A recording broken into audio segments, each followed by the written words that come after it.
మన కుటుంబంలో ఒకరు ఉద్యోగం చేస్తూ వాళ్ళకి ఆరోగ్యం బాగోలేకపోతే, ఆరోగ్యం బాగోలేకుండా వాళ్ళు ఆఫీస్కి వెళ్తే, ఆఫీస్లో వాళ్ళకి ఏమైనా ఇష్యూ వస్తే,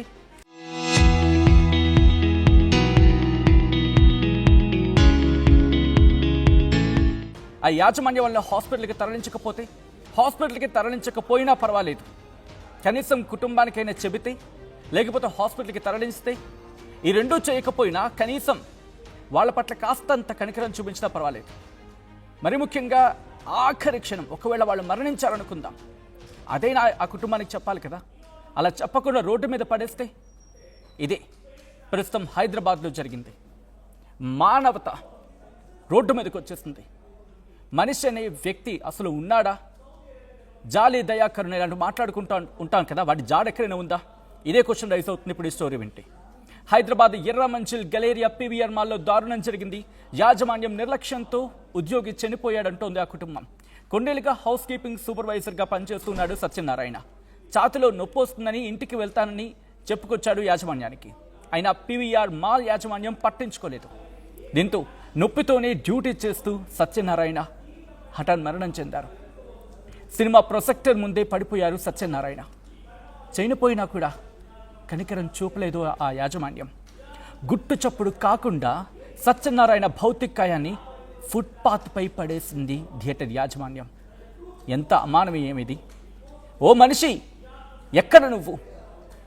ఓ మానవత్వమా, ఇంకా బతికే ఉన్నావా? రోడ్డు మీదకి వచ్చేసావు కదా ఈరోజు అని చెప్పి ఘటన చూస్తే అనిపిస్తూ ఉంటుంది. ఈ విషయం తెలుసుకొని ఆ మాల్ దగ్గరికి ఆ కుటుంబం పరిగెత్తుకెళ్ళింది. మండు టెండలు తార్ రోడ్డు సలసలా కాగుతూ ఉంటే, పరుగులు పెడుతూ ఉంటే ఆ కుటుంబం, అక్కడ చూసిన వాళ్ళందరూ కూడా నిర్ఘాంతపోయారు. అక్కడ చూసిన వాళ్ళందరూ కూడా ఏం జరుగుతుందో అర్థం కాలేదు వాళ్ళకి. రోడ్డుపై నిర్జీవంగా పడున్న భర్తను చూసి భార్య గుండెలు పగిలేలా ఏడ్చింది. నా భర్తని రోడ్డుపై పడేశారండి అంటూ బోరున విలపించింది ఆ భార్య. నా భర్త మృతికి యాజమాన్యమే కారణమంటూ ఆ భార్య మండిపడుతోంది. మాల్లో ధర్నాకు దిగింది సత్యనారాయణ కుటుంబం. యాజమాన్యంపై చర్యలు తీసుకోవాలని డిమాండ్ చేస్తూ ఉంది. ప్రభుత్వాలు చర్యలు తీసుకుంటాయా? ఈ కుటుంబానికి అండగా నిలుస్తాయా? సమాజం మేల్కుంటుందా? ఈరోజు ఈ ఘటన మీద రియాక్ట్ కాకపోతే పరిస్థితి ఏంటి మీరు చూడొచ్చు. ఆ తల్లి, ఆ భార్య తన భర్త భౌతికాయాన్ని ఫుట్పాత్ మీద చూసి, ఏమయ్యా దీనికోసమని ఇక్కడ పనిచేశావు? ఏదో కడుపు నింపుకుందామని, జీవితాన్ని వెళ్ళదిద్దామని చెప్పి ఉద్యోగులను చేరితే, ఉద్యోగి ప్రాణాలు కోల్పోతే, ఆఖరికి కనీసం కుటుంబానికి తెలియజేయకపోగా ఫుట్పాత్ మీద పడేస్తారా? ఎవరికయ్యా సినిమాలు చూపించేది? సామాన్యుడికి సినిమాలు చూస్తారా?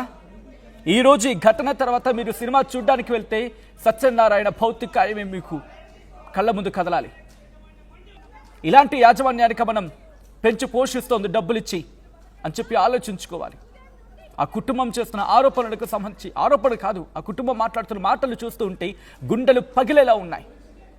ఇంత మానవీయమా? ఇంత దుర్మార్గమా? అసలు మనిషి మానవత్వం ఏమీ లేవా? జాలి కరుణ దయ అనే జాడ మీ దగ్గర లేదా?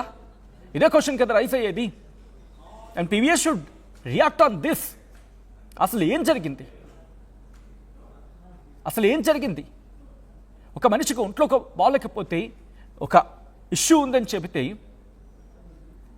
అది తన మినిమం హక్కు కదా. తన ఆరోగ్యం కాపాడుకోవడం, తన జీవితాన్ని కాపాడుకోవడం, తన ఆ ప్రాణాన్ని కాపాడుకోవడం. ఆ మనిషి హక్కును మీరు లాగేసుకున్నారు కదా ఈరోజు. ఆ మనిషి మీద ఎన్ని బతుకులు అక్కడ ఆధారపడి ఉంటాయి. ఈరోజు ఆ కుటుంబాన్ని రోడ్డును పడేయలేదా? ఆ మనిషి భౌతికాయాన్ని కాదు మీరు రోడ్డును పడేసింది, ఆ కుటుంబాన్ని రోడ్డును పడేశారు. ఆ కుటుంబం పరువును రోడ్డు మీద పడేశారు. ఇది ఈరోజు ఆ కుటుంబం మొత్తుకుంటోంది. ఈ కథను మిమ్మల్ని కాస్త కలవరపరచచ్చు, అయితే మిమ్మల్ని కలవరపడి గురి చేయడం ఆర్టీవీ ఉద్దేశం కాదు. ఇటువంటి కథనాలు చూస్తే కాస్త కలవరపడే అవకాశం ఉంటుంది కాబట్టి దీనికి సంబంధించిన జాగ్రత్తలు తీసుకోవాలని ఆర్టీవీ సూచించడం జరుగుతోంది. This is are disturbing content. Viewer discretion is highly advised. ఇదే అంశానికి సంబంధించి ఉద్యోగ సంఘాలు అక్కడికి చేరుకున్నాయి. వాళ్ళు గొంతెత్తారు, వాళ్ళు పిడికిలి బిగించారు. మరి మీ వంతేంటి? మీరేం చేస్తున్నారు? మీరేం చేయబోతున్నారు? ఆలోచించే ప్రయత్నం చేయండి. ఈరోజు సత్యనారాయణ కావచ్చు, ఇంకొక రోజు ఇంకొక సత్యనారాయణ అయితే ఇలాగే కామ్గా ఊరుకుంటామా? పిడికిలి గట్టిగా బిగించలేమా? ఒక్కసారి ఉద్యోగ సంఘాలు ఏమంటున్నాయో చూద్దాం, ఆ తర్వాత డీటెయిల్గా మాట్లాడుకునే ప్రయత్నం చేద్దాం. పేరు అరుణ్ అండి, cinema theatres union employees union రాష్ట్ర కార్యదర్శిని. ఇక్కడ ఎర్రమంజిల్లో పీవీఆర్ ఐనాక్స్ ఏదైతే ఉందో, పీవీఆర్ ఐనాక్స్లో సత్యనారాయణ అని చెప్పేసి హౌస్ కీపింగ్ సూపర్వైజరు యథావిధిగా నైట్ డ్యూటీలో ఉన్నప్పుడు, విధులలో ఉన్నప్పుడు రాత్రి 12 గంటల 1 ప్రాంతంలో వాంతులు విరేచనాలతో ఇబ్బంది పడుకుంటా, స్టమక్ పెయిన్ తోటి ఇవన్నీ ఇబ్బంది పడుకుంటా డ్యూటీ చేయలేనని చెప్పేసి తీవ్రమైన పని ఒత్తిడి వల్ల మేనేజ్మెంట్కి ఇన్ఫామ్ చేస్తే మేనేజ్మెంట్ వెంటనే స్పందించి అతన్ని హాస్పిటల్ తీసుకోకుండా ఒక హౌస్ కీపింగ్ బాయ్ని అతనితో పాటు ఇచ్చేసి మాల్ ఎంట్రన్స్ ఏదైతే ఉందో బెడ్ పైన తీసుకెళ్ళి కూర్చోబెట్టాడు. ఆ గేట్ పైన కూర్చున్నప్పుడు కూడా బాధితుడు ఎంతమైన తీవ్రమైన కడుపు నొప్పితోటి గిలగిలా కొట్టుకుంటుంటే కూడా మేనేజ్మెంట్ స్పందించకుండా ఎలాంటి చర్యలు హాస్పిటల్ తీసుకుపోయి అతని ప్రాణానికి ఏదైనా హాస్పిటల్ తీసుకుపోతే బతికేవాడే నువ్వు హాస్పిటల్ స్పందించుండే.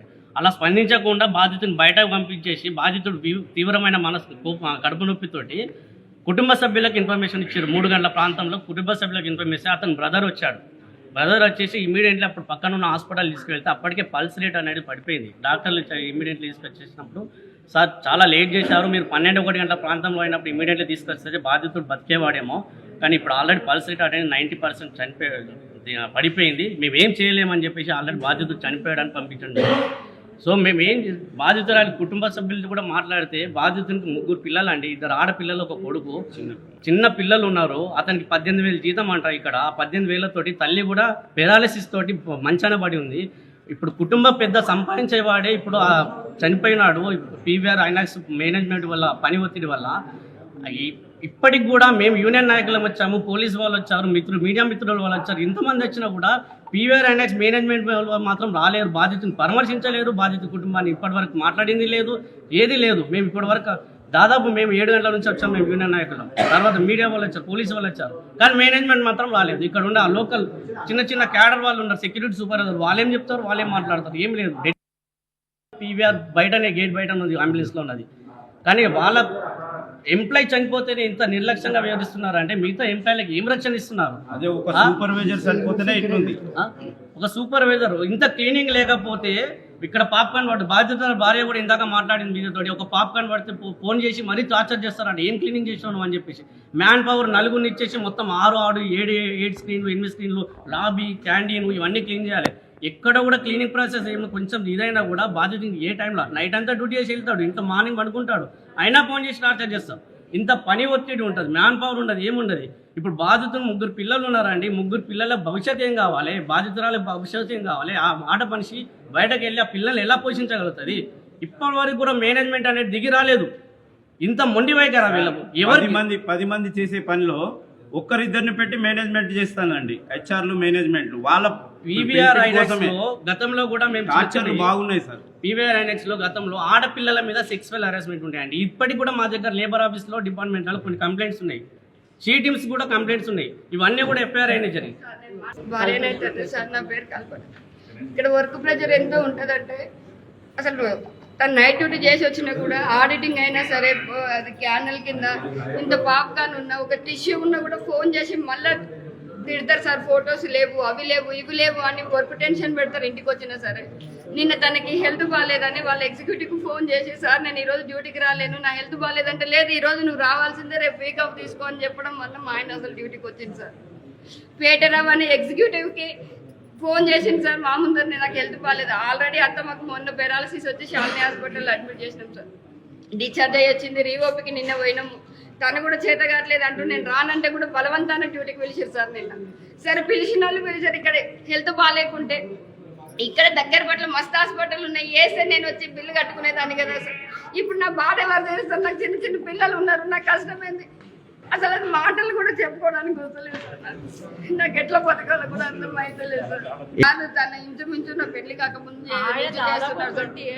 నా మ్యారేజ్ అంటే ఇక్కడ పంజాగుట్ట అన్ని ఇప్పుడు ఇక్కడ 6 సంవత్సరాల నుంచి చేస్తున్నారు. ఇక్కడ మీకు ఎలా న్యాయం కావాలి? అంటే మ్యాన్ పవర్ లేదని సార్ వాళ్ళకి కూడా ఫోన్ చేసేవాడు సార్. తను వాళ్ళు ఉంటారు కదా సార్, మ్యాన్ పవర్ సెట్ చేసే వాళ్ళు ఏమంటారు సార్, Contact basis. వాళ్ళకి ఫోన్ చేసి సార్ మ్యాన్ పవర్ లేదు, నా ఒక్కని వల్ల అయితే లేదు సార్, నేను మానేస్తా అంటే అట్లా నాకు సతీష్ నేను మ్యాన్ పవర్ని పెడతా, కావాలంటే నువ్వు ఇంటి దగ్గర నుంచి తెచ్చుకో, డైలీ పేమెంట్ చేస్తాను, మళ్ళీ వీళ్ళు ఆపరించేవాళ్ళు సార్. ఒకసారి మీరు రిజిస్టర్ చూడండి, డే డ్యూటీ చేస్తే ఎన్ని గంటల డ్యూటీ, పొద్దున ఎన్ని గంటలకు వస్తే నైట్ ఇంటికి ఎన్ని గంటలకు వస్తాడు ఒకసారి రిజిస్టర్ చూడండి సార్. తను నడవలేని వెహికల్ ఉంది సార్, తనకు చేత కావట్లేదని ఇంకా వెహికల్ ఇక్కడే పార్కింగ్ ఉంది, బ్యాగ్ ఇక్కడే ఉన్నది. నాకు ఫోన్ చేసి అన్నను పంపి అంటే అన్న మా ఆయనని రైట్, అది ఆ కుటుంబం అంటోంది. దీనికి సంబంధించి డీటెయిల్గా మాట్లాడుకునే ప్రయత్నం చేద్దాం. మా ప్రతినిధి పవన్ అప్డేట్స్ అందించేందుకు సిద్ధంగా ఉన్నారు. పవన్, ప్రస్తుతం అక్కడ ఎటువంటి పరిస్థితులు ఉన్నాయి? At the same time PVR మీద ఏమైనా కేసు రిజిస్టర్ చేయడం జరిగింది, ఇన్వెస్టిగేషన్ ఏమైనా జరుగుతోందా? ఎస్ సచిన్, ఒక యాజమాన్య నిర్లక్ష్యం, ముమ్మాటికి ఒక యాజమాన్య నిర్లక్ష్యంతో ఒక 2 ప్రాణం కోల్పోవాల్సి వచ్చింది. Panjagutta Erramanzil Galleria PVR mall యాజమాన్యం నిర్లక్ష్యం వల్ల అందులో స్వీపర్ గా పనిచేస్తున్న, ఏదైతే సూపర్వైజర్ క్లినిక్ పనిచేస్తున్న ఎవరైతే వ్యక్తి ఉన్నాడో ఆ వ్యక్తి సత్యనారాయణ సమగ్ర కుటుంబం అతనంతా కూడా అతనే పోషిస్తా ఉన్నాడు. అతని ఉద్యోగం మీద అంతా కూడా ఆధారపడి ఉంది. ఈ నేపథ్యంలో అతనికి ఆరోగ్యం బాగాలేదు, నేను ఈ రోజు డ్యూటీకి రాలేను అని పదే చెప్పుకున్నా కూడా చాలా నిర్లక్ష్యంగా, ఎంత కర్కశంగా నువ్వు రావాల్సిందే, తప్పనిసరిగా రావాల్సిందే అంటూ కూడా అతని డ్యూటీకి వచ్చాక వదలలేదంట. ఆ విధంగా డ్యూటీకి వచ్చిన తర్వాత కూడా నేను నిలబడలేకపోతా ఉన్నాను, నాకు అసలు ఒంట్లో బాగాలేదు, నేను చేయలేకపోతా ఉన్నానని పదే బ్రతిమలాడుకున్నా కూడా ఒక సాటి మనిషి కష్టాల్లో ఉన్నప్పుడు ఎవరైనా సరే ఇబ్బంది పడ్డప్పుడు మనం కనీసం ఎవరికైనా జ్వరం వచ్చినా కూడా పక్కకు తీసుకెళ్లి కూర్చోబెడతాం, లేదా కళ్ళు తిరిగి పడిపోయినప్పుడు పక్కకు తీసుకెళ్లడం, మాట్లాడడం, అతనికి వాటర్ వేయడం, హాస్పిటల్ తీసుకెళ్ళడం లాంటివి చేస్తాం. కానీ ఈ సిబ్బంది, ఏదైతే పీవీఆర్ మాల్ సిబ్బంది ఎవరైతే ఉన్నారో అతనికి అనారోగ్యంతో ఉన్నాను, నేను నడవలేకపోతా ఉన్నాను, నన్ను ఇంటికి పంపించండి, నేను వెళ్ళిపోతాను అన్నా కూడా ఇవన్నీ నువ్వు సాకులు చెప్తున్నావు, పని తప్పించుకోవడానికి నువ్వు సాకులు చెప్తున్నావు అంటూ కూడా చాలా నిర్లక్ష్యం వహించడం జరిగింది. ఈ నేపథ్యంలోనే అతను ఇక భరించలేక, ఆ నొప్పితో భరించలేక, ఉన్న ఆరోగ్య సమస్యల వల్ల భారంతో అతను అదే థియేటర్ రూమ్ లో కుప్పకూలిపోవడం జరిగింది. ఆ తర్వాత అతని హాస్పిటల్ కి తీసుకెళ్లడం, లేకపోతే అంటే అంబులెన్స్ తీసుకురావడం చేయకుండా అప్పటికి నిర్లక్ష్యం వహించి ఆ బాడీని బయటికి తీసుకెళ్లడం జరిపోయింది. బయటికి తీసుకెళ్లి ఇదంతా కూడా బయటే జరిగింది, హాస్పిటల్ ఏం మా మాల్లో ఏం జరగలేదు అన్నట్టుగా సృష్టించే ప్రయత్నం చేస్తా ఉన్నారు. ఇప్పుడు ఏకంగా ఫ్యామిలీ మొత్తం కూడా ఆ పీవీఆర్ మాల్ చుట్టూ చేరుకొని నా భర్త ప్రాణం కోల్పోవడానికి గల కారణం ఒకటే, ఈ పీవీఆర్ మాల్ సిబ్బంది పని ఒత్తిడి పెడతా ఉన్నారు. ఉదయం ఎలా వస్తే రాత్రి ఎప్పటికో పంపిస్తా ఉన్నారు. సుమారుగా 2 షిఫ్టుల పని ఒక మనిషితో చేపిస్తా ఉన్నారు. 4 ఫ్లోర్లు ఒక వ్యక్తి క్లీన్ చేయాలంటే ఆ వ్యక్తితో అవడం లేదు. పదే వర్క్ చేసి అలసిపోతా ఉన్నాడు. ఈ పీవీఆర్ మాల్ సిబ్బంది నాకు సమాధానం చెప్పాలి అంటూ కూడా ఇటు సినిమా థియేటర్ యాజమాన్య సిబ్బంది, మరొక పక్క ఈ కుటుంబం అన్ని కూడా ధర్నా చేస్తా ఉన్నారు ఆ మాల్ ముందు.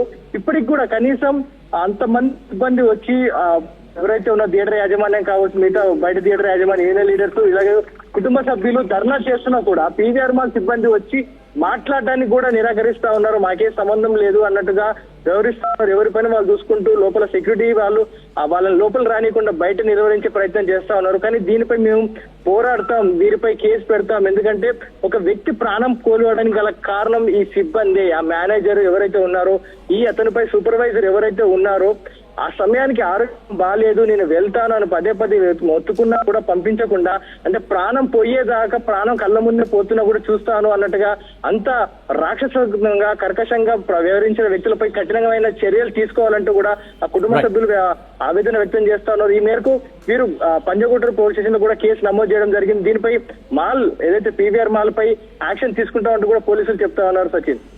Right Pavan, thanks for the update. మొత్తంగా అయితే మాత్రం ఈ ఘటన ఒక్కసారిగా సమాజంలో మానవత్వం, మనిషి ఈ రెండింటి మనుగడను ప్రశ్నార్థకంలో పడేసింది. హైదరాబాద్ ఎర్రమంజిల్ గలేరియా పీవీఆర్ మాల్లో దారుణం జరిగింది. యాజమాన్యం నిర్లక్ష్యంతో ఉద్యోగి మరణించాడు. కొన్నేళ్లు హౌస్ కీపింగ్ సూపర్వైజర్గా పనిచేస్తున్నాడు. ఇన్ఫాక్ట్ కొన్నేళ్లుగా సత్యనారాయణ ఛాతిలో నొప్పి వస్తుందని ఇంటికి వెళ్తానని చెప్పినా కూడా పీవీఆర్ మాల్ యాజమాన్యం పట్టించుకోలేదు. నొప్పితోని డ్యూటీ చేస్తూ సత్యనారాయణ మృతి చెందారు. సినిమా ప్రొజెక్టర్ ముందే పడిపోయారు సత్యనారాయణ. ఇన్ఫాక్ట్ చనిపోయిన తర్వాత కూడా కనికరం చూపలేదు యాజమాన్యం. గుట్టు చప్పుడు కాకుండా సత్యనారాయణ భౌతికాయాన్ని ఫుట్పాత్ పైనే వదిలేసింది యాజమాన్యం. విషయం తెలుసుకుని మాల్కి చేరుకుంది ఆ కుటుంబం. రోడ్డుపై నిర్జీవంగా పడున్న భర్తను చూసి గుండెలు పగిలేలా ఏడుస్తోంది ఆ భార్య. నా భర్తను రోడ్డుపై పడేశారంటూ బోరును విలపిస్తోంది భార్య. తన భర్త మృతికి యాజమాన్యమే కారణమంటూ మండిపడుతోంది భార్య. మాల్లో ధర్నాకు దిగింది సత్యనారాయణ కుటుంబం. యాజమాన్యంపై చర్యలు తీసుకోవాలని డిమాండ్ చేస్తోంది.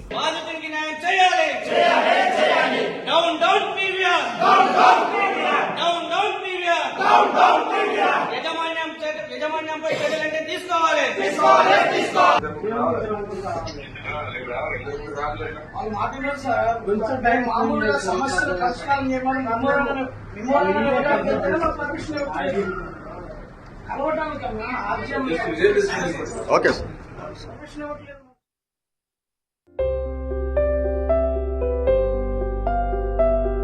చిన్న చిన్న ఆనందాలు 35 ఏళ్లుగా నా జీవితంలో లేవు.